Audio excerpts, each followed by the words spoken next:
Excellency Dr. Adriana Blanco Marquzio, thank you very much for joining me. No, thank you for having me. It's a pleasure, really. Yes.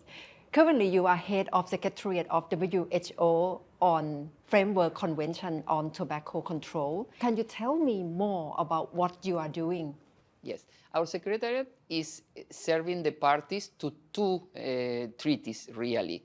One is the WHO Framework Convention on Tobacco Control, as you already mentioned, and the other one is the Protocol to Eliminate Illicit Trade in Tobacco Products. Okay? The convention is older. It has been adopted by the World Health Assembly in 2003 and entered into force in 2005. The protocol entered into force in 2018. The convention has now 182 parties, is really widely embraced, and Thailand is a party to the convention.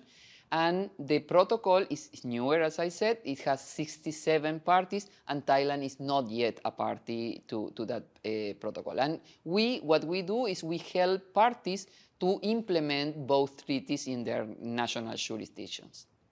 And this week you are in Thailand to come to talk to different stakeholders regarding tobacco control in Thailand. Can you tell me more about that and what's your initial assessment about the situation in Thailand? Yes, it was a very good and very productive week because really everybody was ready to receive us and to discuss with us the situation. The first assessment that we have is Thailand is very advanced in tobacco control. You have many of the articles of the convention have been already implemented here. There is some important areas. For example, you have an intersectorial committee to address tobacco control, not only at the capital here in Bangkok, but also by law, also at provincial level and at local level. This is very important. Other areas, for example, is in the part of taxes. Tax is the most important individual measure to decrease the consumption of tobacco. And it's like a win-win situation because it not only decreases the consumption, but this sometimes is addictive. Still, people don't quit or don't abandon tobacco as much as a product that is not addictive, that usually when you raise the price, the consumption really drops. In this, it drops, but not as much as other products, so it still will increase the revenue of the country. Thailand has advanced in this because there is a benchmark for the taxes that requires the countries to have the percentage of taxes being more than 70% of the final price of the retail price of the product. Thailand has already done this, but there are some areas that can be adjusted to make this more effective. One of it is in the system here, we need to have a uniforming tax because here the taxes are applied according to the level of the prices of the product. And for example, some cheaper brands, and especially the tobacco for the roll your own, are very low in taxes and in the total price than another premium brands.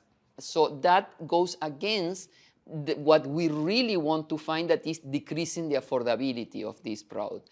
And the main problem is you make these products more accessible to the people who you really want to protect, that is the people in the lower socioeconomic part of the country. So many measures that you are going to recommend to your office when you are back. You mentioned that you see problems in local provinces, in different provinces on top of capital in Thailand, on top of Bangkok. So what the problem you see and what the measure that you think should be implemented for tobacco control? More than problem is that perhaps there is not the same level of coordination that there is at the capital level. Because, okay, you need to replicate this committee that you have here, the National Tobacco Product Control Committee, and each provincial level. So perhaps one thing that we know that the governors gather regularly with the permanent secretary of the Ministry of Interior, so perhaps keeping the monitoring of the tobacco control activities in that setting will help all the provinces to more or less stay at the same level of implementation. And I think that will be important. You also mentioned the issue of tax and what should be implemented more closely in order to reduce or to control tobacco consumption. Well, basically is in the tax system, it will be good for the country to consider a unified system. Instead of having tiers of different levels of taxation, it's better to have only one, because that is easier for the Ministry of Finance to handle, because they don't have to have different prices and different taxation according to the prices. We need also to have an indexation according to the cost of life or inflation, because if not, gradually the taxes lose their impact in the total price of the product. So I think that will be, and of course, there is a need still for more increases in the taxes, because the affordability of the product has not decreased as is desirable, okay? Still, the products are quite affordable for the population. The measure that you mentioned seems very technical in terms of controlling consumption of tobacco by using law and strict measures. But the consumption is about emotional side as well. And you advocate in Uruguay before, and you make Uruguay the first country in Latin America to be smoke-free country. Can you share with us more what can Thailand learn from your case in terms of not only technical measure but also emotional side about it? Well, in reality, Thailand is in the same path that Uruguay was, because you see, the convention has a list of different measures with more or less complexity, the majority of them at population level and some addressed to the individual level. So, for example, the important thing is to combine these measures, okay? Because even though taxes is as a single measure the most effective to decrease consumption, the synergy among the others is like what makes really that you need to have a comprehensive tobacco control. In Uruguay, the main thing was beginning with smoke-free environments. And you already have it here in Thailand, because that makes the difference, because it's showing that tobacco is not a normal conduct or a desirable conduct, because you are regulated where you are not banning, okay? You are not saying people cannot smoke. You are just saying, okay, here in enclosed public places, in enclosed workplaces, in public transportation, people cannot smoke, okay? So that begins to make a different norm. And in my country, it was really, really amazing how you pass. In year 2000, everybody smoked everywhere. No one will ever ask you bother if I light a cigarette? No, they will light here and they don't care. And then now you really don't see people smoking inside, because that has been introjected in the people as a new norm for the society. So that means the measure of social pressure works. Yeah. And to limit the area that people can smoke. Also works, yeah. So that is better than try to think about a ban. And then there are other areas. For example, one thing that we have in this moment as a problem is that there are a group of new and emergent products of tobacco and of nicotine that are theoretically portrayed as a healthier, as a safer alternative to smoking. In this case, Thailand has banned these products, okay? So e-cigarette or heated tobacco product, that is the two big categories in this product, are banned in this country. But I have learned that there are some pressure, especially from the tobacco industry, in making these products available to the population. And really, I don't think that this is anything new in the science to give the reason for the country to change their policy, because we need to take into account one thing. First is, we don't know the long-term effect of this product, okay? The tobacco industry insists they are safer. They are not safe, okay? That is for sure. So they say they are safer. How much safer? We don't know, because there is a difference between less exposure to some chemical and less risk, okay? That is, may sound counterintuitive, but this is the case. Not because you have less of something, you are in less risk of developing a disease. The other thing is the focus of the tobacco industry is youth. They say they produce this product for all people who want to quit or to switch. The reality, in all the countries where they are legal, they focus all the machinery of the promotion in youth. And it's youth who is uptaking really the big portion. So in a public health perspective, you always need to have the net balance of what you are going to do, okay? If something is good for you, but is bad for the rest of the society, then as a public health measure is not convenient. So this may be good for some small group of smokers, but it's not good either for the young people who will begin, that they are not a smoker, for people who could quit, but then they go to this because they think it's safer, but the best thing is to quit, or to people who have quit, but there is a new, more entertaining option, and they go back to sleep. So the net sum in the population is not in this moment seems to be positive. So I think that applying the precautionary principle, it will be okay for Thailand to keep them banned, because also when you legalize them, you have a big work in enforcement. Because if you don't enforce it, well, then it really will be a problem without control in the country.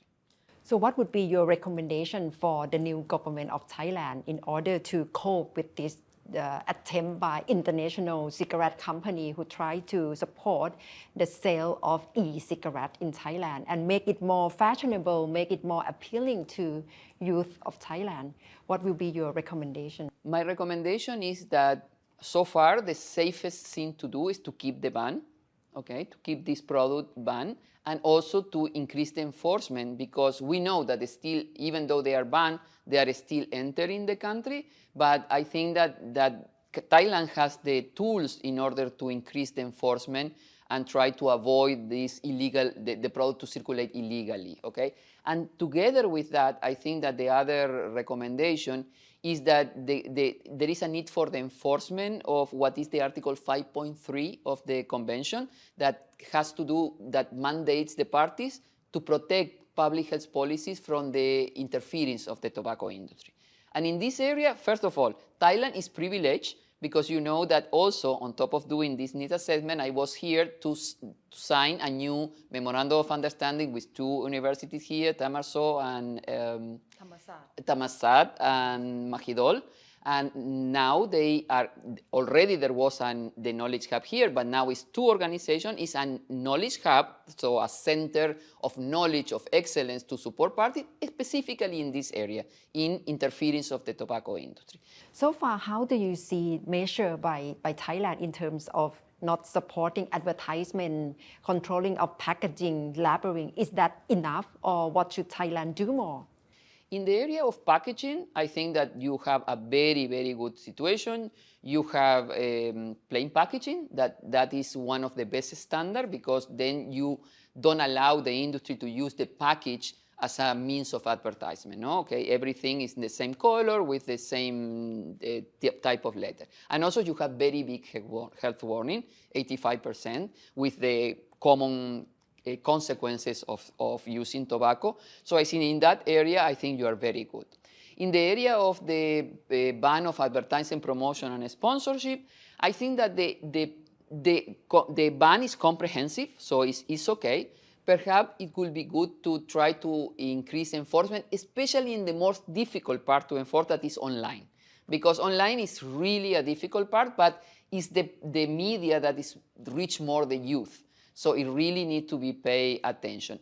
And the other thing is perhaps to reinforce because it's banned in the legislation, the use of corporate social responsibility activities from the tobacco industry, because really it's an inherent contradiction. You cannot produce something that kills half of the consumer and then promote yourself as a corporate citizen that is helping the country in doing things. So corporate social responsibility should not be accepted from the tobacco industry. So it should be major mission for Thailand right now to eliminate illicit trade of tobacco into the country. Is that including activity or the sale of tobacco online as well? You just mentioned that it's increasing dramatically.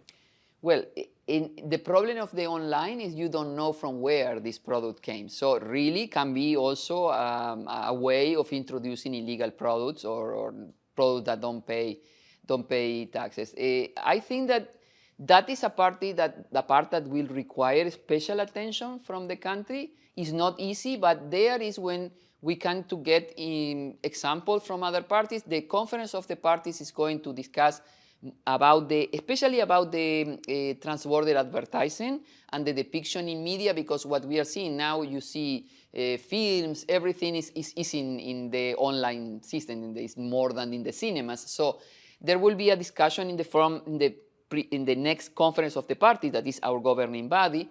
And I think that some of the lessons learned for that will be also applicable to other products, for example, also the illicit product and also the electronic cigarettes. What's the main message that you like to tell people who probably try to quit smoking but still having resistance? First of all, it's doable. I'm a former smoker, so Really? I can say, that How it's doable. How many years were you addicted to smoking? Well, I quit I don't know, probably 25 years ago or something like that.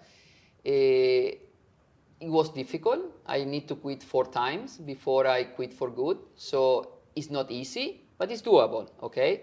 And the benefits are really important. Your health dramatically improves. Cardiovascular diseases that are the main killer in the world, they decrease to 50% of the risk in the first year after having quit.